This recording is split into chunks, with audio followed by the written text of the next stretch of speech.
I think you said 16,000 wishes are granted every single year.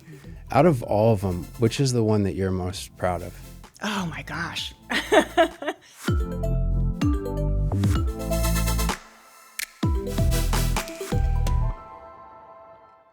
The Make-A-Wish Foundation is a household name, one that inspires thoughts of hope, kindness, and compassion. But behind that name lies a powerful network of people that turn seemingly impossible dreams into realities for children and families. You'll meet Make-A-Wish President and CEO Leslie Motter, the leader who turns a spark of hope into a nationwide movement. Guided by empathy, Leslie is a CEO who listens first, feels deeply, and acts decisively to make miracles happen.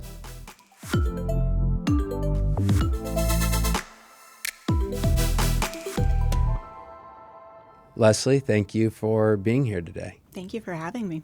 Now, can you just talk a little bit about your journey? You were in financial services, if I understand correctly, and then you went to Make-A-Wish.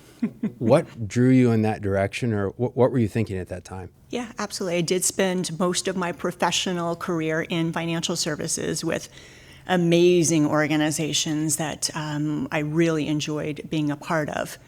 I think at all of those organizations, I found myself, when I had free time, being a board member, a volunteer, a donor, et cetera, in the nonprofit space. And when I was with American Express, I also sat on the TGC, a Thunderbird Global Leadership Council.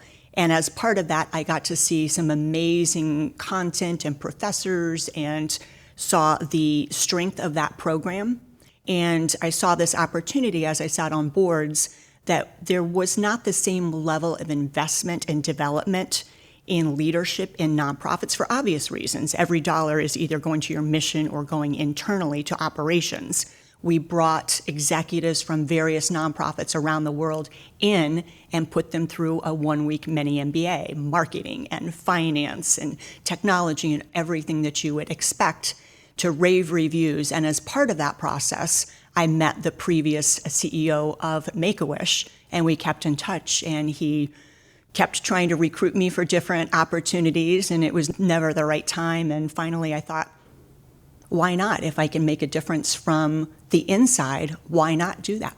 Now, we've looked at your strengths. Which one of them drew you to making that switch? I think there probably were two. As you know, empathy is my number one strength. And I was on an airplane from New York to Phoenix when I was trying to decide. At the time, I was doing a little consulting after I left American Express. I was trying to decide if I was going to make the leap to nonprofit, which obviously I'd never done before. And I read a book called Hope's Wish about a little girl, Hope Stout, in North Carolina. And it was an amazing story of this little girl, and every child has the opportunity at Make-A-Wish to make a wish. And when she found out there were other children waiting for a wish that did not have their wish granted yet, her wish was to raise enough money to grant every single wish in the state of North Carolina where she lived. It was an amazing story. They had their first gala, raised an amazing amount of money to be able to do that. Sadly, Hope passed away, but all of those wishes happened because of her. And when I read that, it touched me deeply, and I thought about the courage that these children have when they face something that no child should ever have to face. So I think empathy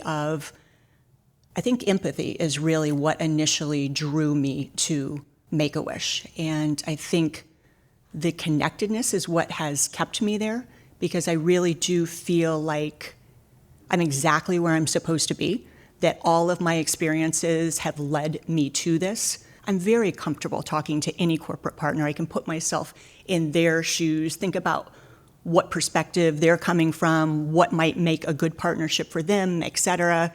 I think about all that has been invested in me over the years and all of the experiences that I've gained, being able to bring those for-profit best practices to a nonprofit so that we can grant even more wishes and touch even more lives going forward. When you talk about your own empathy, I don't know if you say that it might be misunderstood, but it's certainly where you get your courage. Can you talk more about what that means? Absolutely, absolutely.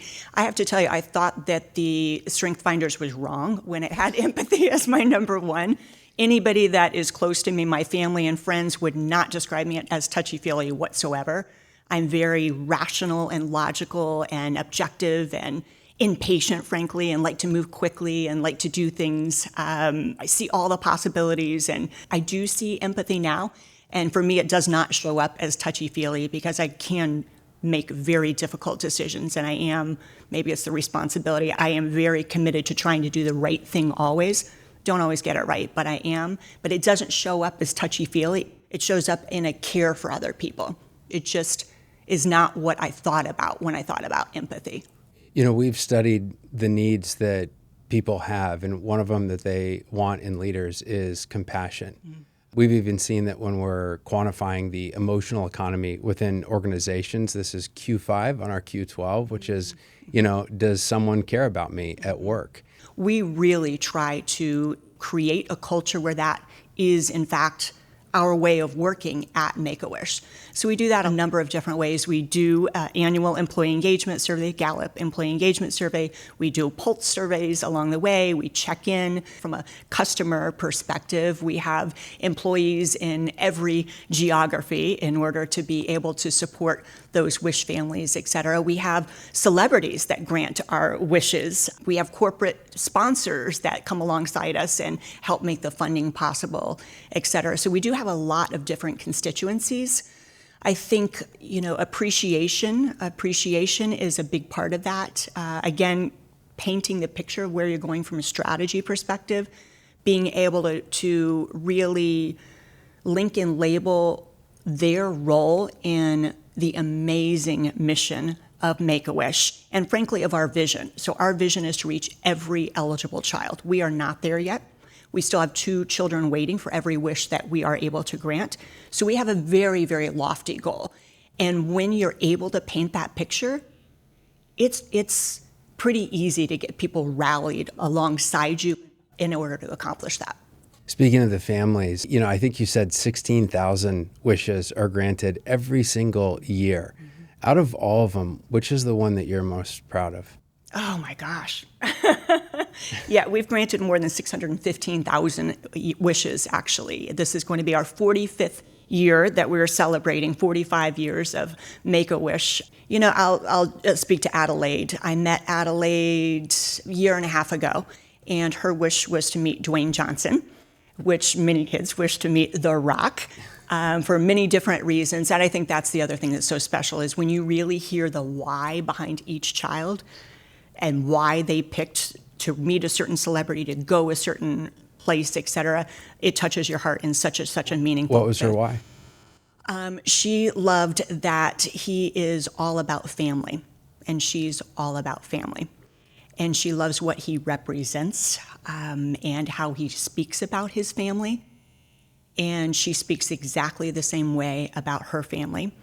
And she loves the fact that he's bald because she was also bald as she was going through treatments, et cetera. She lost her hair. And when she met him, she asked him to become a member of Team Bald, which he did. So Adelaide, just such a special young woman.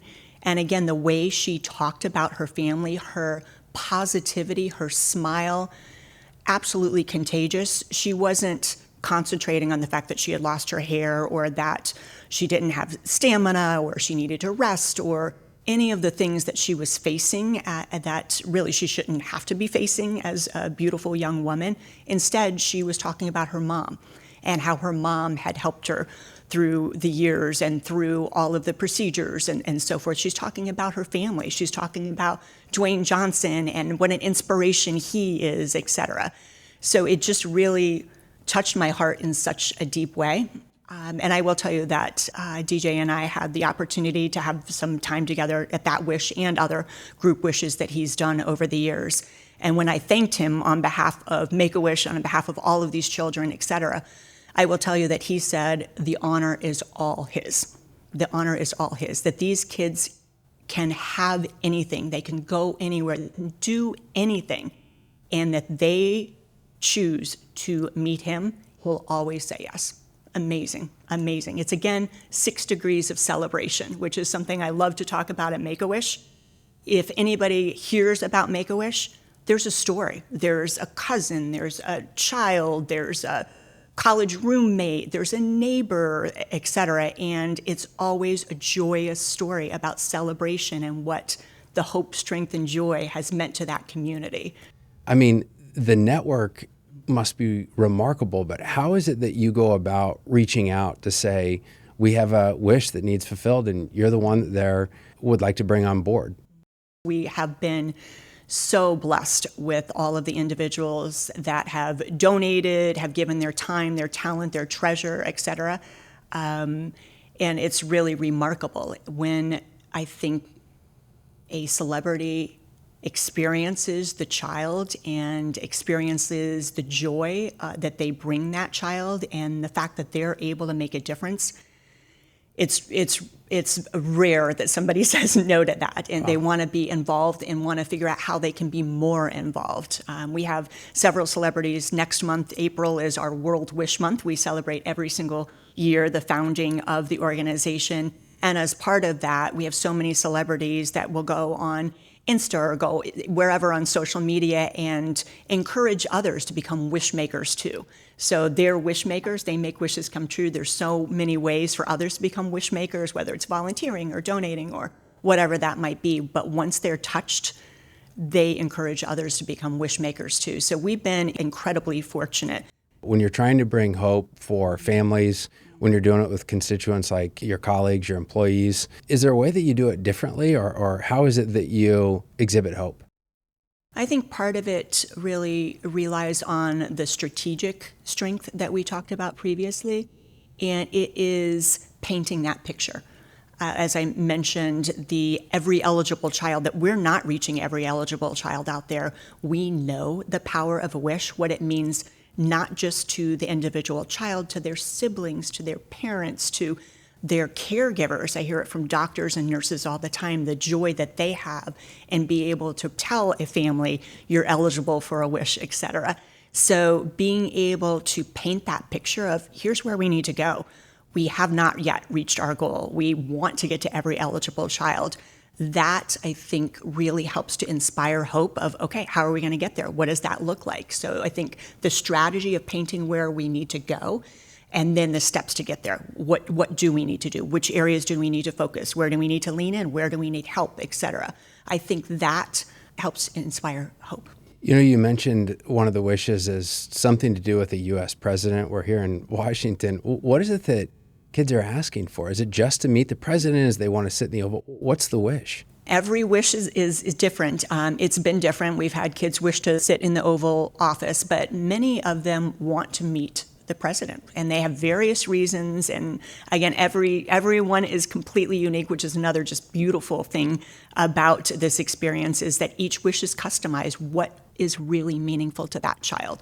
What will give them hope to get through their treatments? What will give them strength to do things that they don't want to do anymore? They're tired and it hurts and so forth. What will bring them joy? So it's very, very unique, but most of them want to meet the president. But is there one of the president stories that's your favorite? Oh my gosh. Again, no, everyone is so unique. I love every single one. We were joined last April here in DC. We had a wonderful event celebrating, again, our World Wish Month, as we do every single year. And we were joined by a little boy who had a wish to meet a president and had that wish granted. And he actually was in complete red, white, and blue attire, a suit. Adorable, adorable, adorable. He sticks with me just because he's still so passionate about his love of history and his love of understanding more about the presidency, et cetera. So he really probably sticks out to me because his joy was contagious. What would you say was the hardest one that you and your colleagues, board members, volunteers, that everybody came together and said, that was really tough that we pulled that one off, but it's amazing?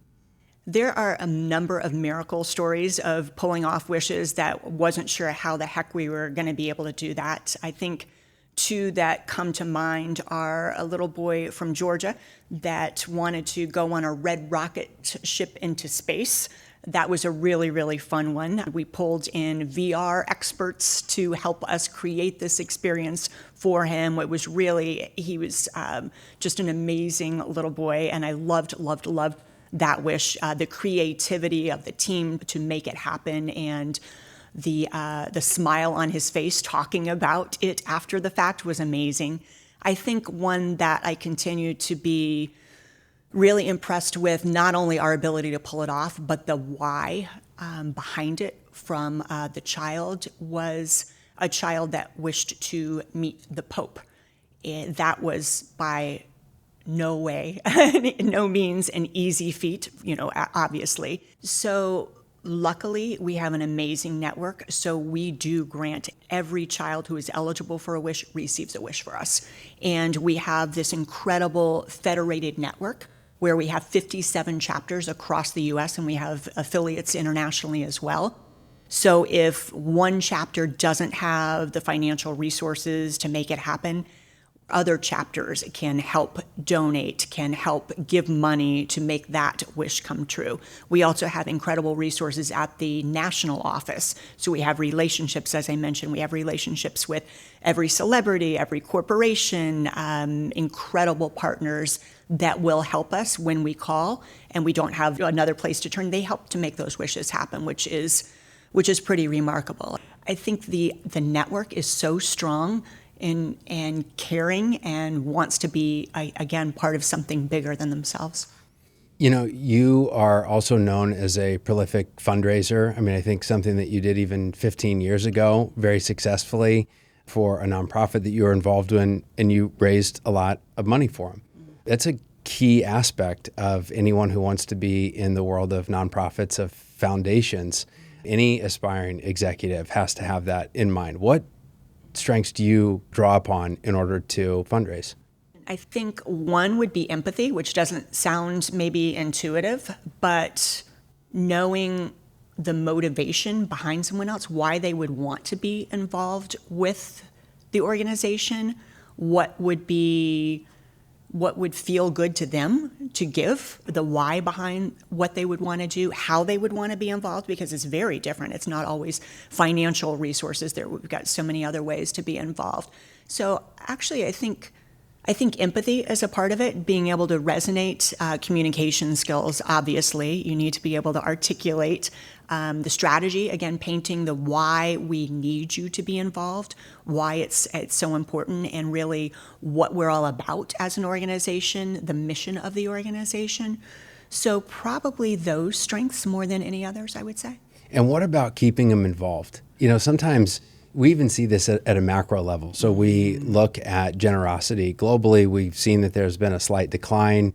When you look at the global picture on people who are giving time, giving money, even helping strangers.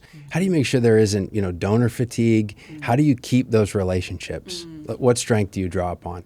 I try to keep them connected to the mission. And that is sharing, as I said, mission moments, sharing stories. Here's where your dollars went. Here's the wishes that you helped to enable. Here's where we are from what we're able to do as an organization because of your generosity. So I do think it's constantly keeping connected back to the mission is a big part of that, and it's so important. People want to know that they've made a difference. They want to be part of something bigger. And I think making sure that you connect those dots for individual donors, for corporate partners as well, is incredibly important, incredibly important. It seems to me that, working at Make-A-Wish Foundation, that everybody's there for the mission because it's so incredible. Does it ever get tough where we're driving it with volunteers, driving it with employees? I mean, does anyone ever become almost like they've become accustomed to it or anything like that? Or how does that work from a leadership perspective? Of course it's tough. I mean, it's tough when you're interacting with families that are going through really, really challenging times.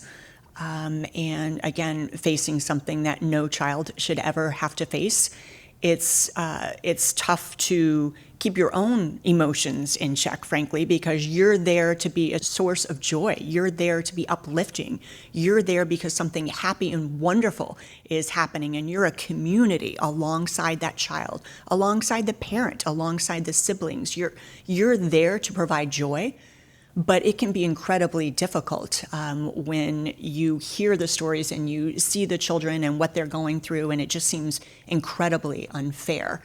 So I think it's really important to be able to have emotional intelligence and to be able to keep your emotions in check. And again, realize it's not about you, it's about the family that you're helping to provide the wish for. So I think that's an important component. We often talk about the emotional economy, that oftentimes, economists talk about the rational economy, and some of our research suggests that of the decisions that we make, 30% are rational, 70% are emotional. And Danny Kahneman once said that organizations are decision factories. So of course, if they are decision factories, that means there's a lot more going on the emotional side. It seems like everything that you're describing, there's so much more of the emotional economy. Can you talk more about what it's like to lead when there's so much like intensity on the emotional economy? I think having empathy for what employees are feeling and volunteers are feeling, and more than empathy, appreciation that I mentioned 20,000 volunteers. That's without all of the volunteer board members that we have, not just our national board, but our local chapters. Those individuals are there because they care. So it is all about emotion. So I think part of that is showing the appreciation to each and every one of them, because we couldn't do what we do without them. So part, I think, for me is creating the culture of appreciation, creating the culture of trust, of camaraderie, frankly, of belonging. That's something that we talk about, to be able to lift each other up. And you can do that when you've built that foundation of trust, and you can be vulnerable. If you're having a hard day or you need to take a step away, having the trust that's built in order to be authentic and to share that in a vulnerable way, I think really is critical. The impact that Make-A-Wish serves is even broader than the families. I mean, you're inspiring communities when there's content that's on social media, in the news, wherever it is. But can you talk more about how your connectedness brings that out so that you're creating sort of an outsized impact from even maybe kind of like the direct mission that maybe the organization was founded on? Absolutely. And I have to tell you, until I joined the organization, I really thought it was about the child. I really thought it was about the 16,200 wishes that we granted last year. It was about the child. But boy, have I learned how much bigger that impact is. It is remarkable. It's not just the child, it's the sibling who many times doesn't get the same level of attention, because with good reason. It's about the families, it's about the parents who are absolutely exhausted going through what they're doing emotionally, physically, etc. It's beyond challenging. It's about the doctors and nurses that are alongside that journey. It's about the extended family. It's about the schools. It's about the neighbors. It really is the entire community. So it's so much more than the child. It is anybody that's involved. It's the celebrities that tell me that they are humbled that this child wished to meet them. They could have done anything. It's the humanity that it brings forward. It's the humanity and it's the connectedness. So you have developer, number 5. Mm-hmm. Those with developer can see unique talents in, a number of people.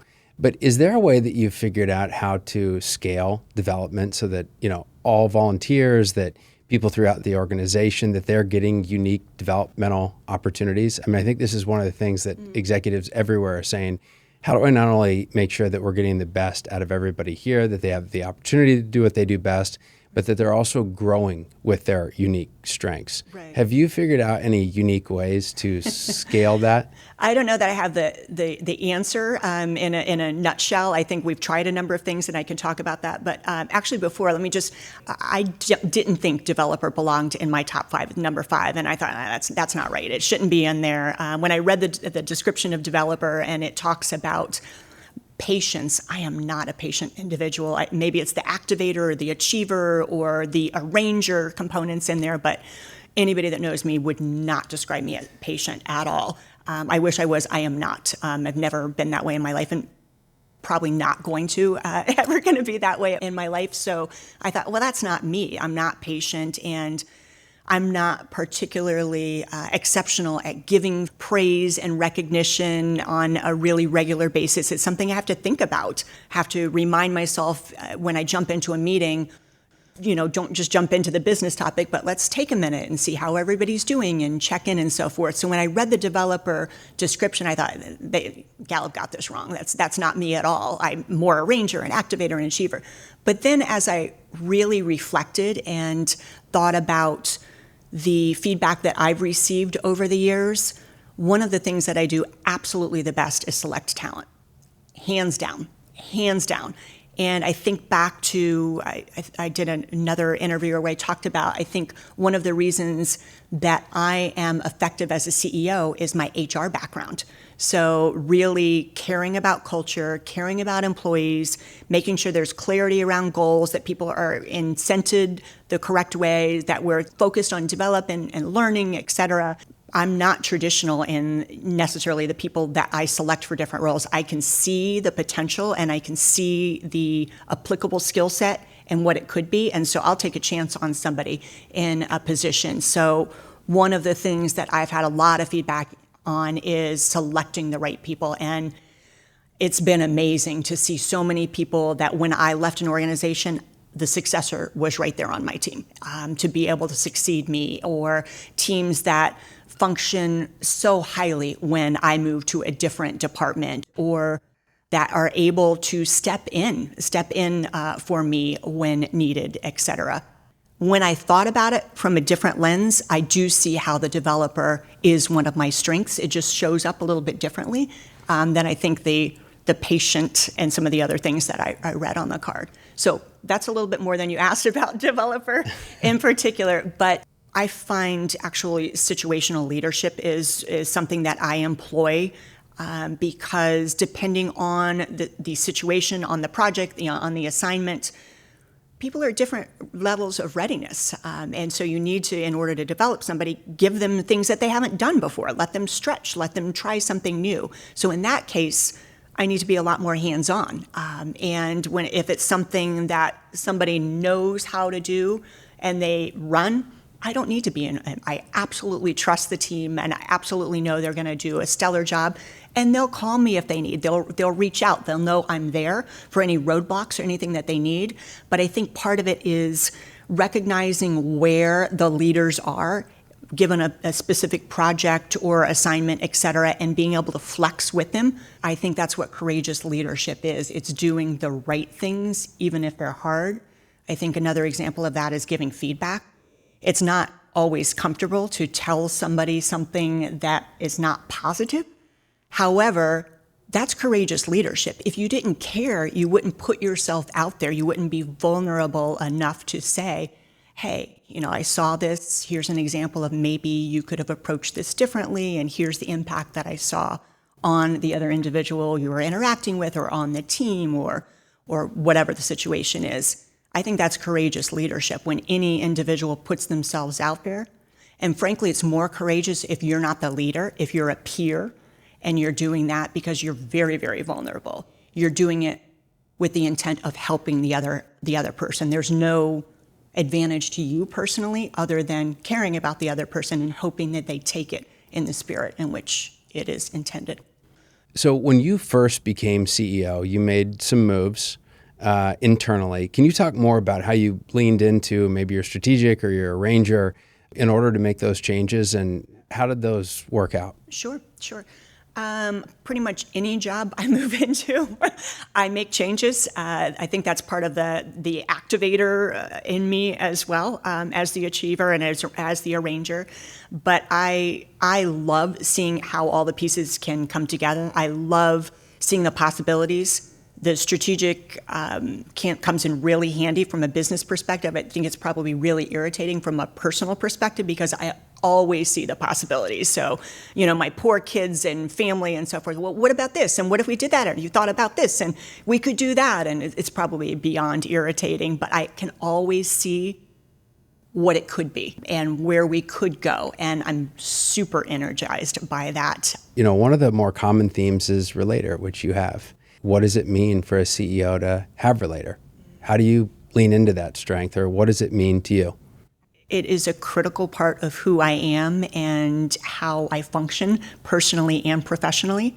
I have a tribe, and my tribe continues to grow in different circles along the way. I have a tribe from high school, from college, from American Express colleagues, and even folks that I met last year at different Fortune events. So that tribe is so important to me. I have a safe place that I can go when I need advice or, frankly, when I'm struggling, that I know people care about me as an individual and I care about them as individuals, and we feel that support and network from each other. It took me actually probably a lot longer than it should have to realize that there's strength in vulnerability, but I've come to appreciate that having that tribe, that network, being the relator that I am is critical for me as a human being, to have a safe place to go, to be vulnerable, and to have people come alongside me and help me as well.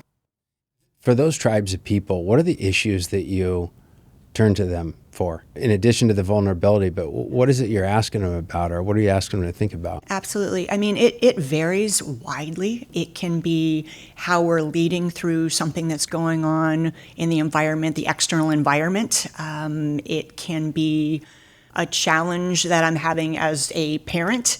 It can be a lot of different things. There's really nothing that I don't have folks that are in my life that I can talk to. And it's one of the things that I treasure more than anything else, is having those relationships and knowing that I'm that for other people as well, that it doesn't matter what time of day or night, anyone can call me. I will show up anywhere. I would do anything for my tribe, for those folks around me. I'm, emergency point of contact for various friends and so forth. And they know they can count on me, and I know I can count on them. And it brings me security, and it brings me safety, and it brings back the connectedness, because I know we are all here for each other. We'll support each other no matter what, and we'll lift each other up because we're part of something bigger.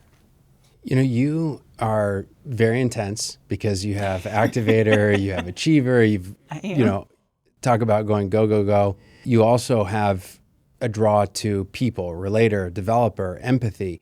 But there's also a theme that you talk about, which is intellection, something that, makes you very introspective. Can you talk more about how that manifests itself as a CEO? Absolutely.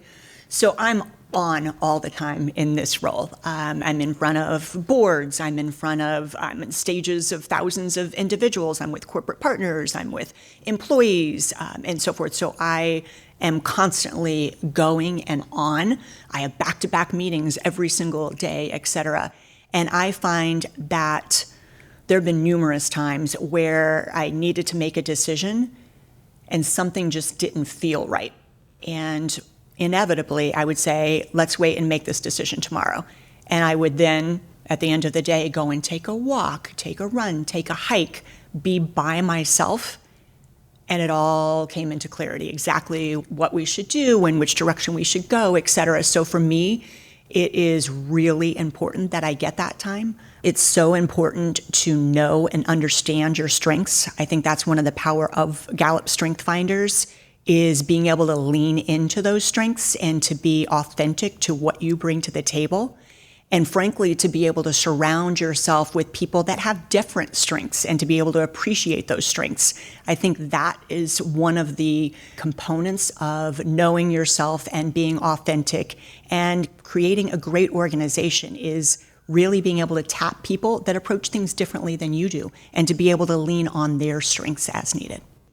Leslie, thank you for your partnership, your leadership, and for bringing so much hope to so many people around the world. It's been a pleasure.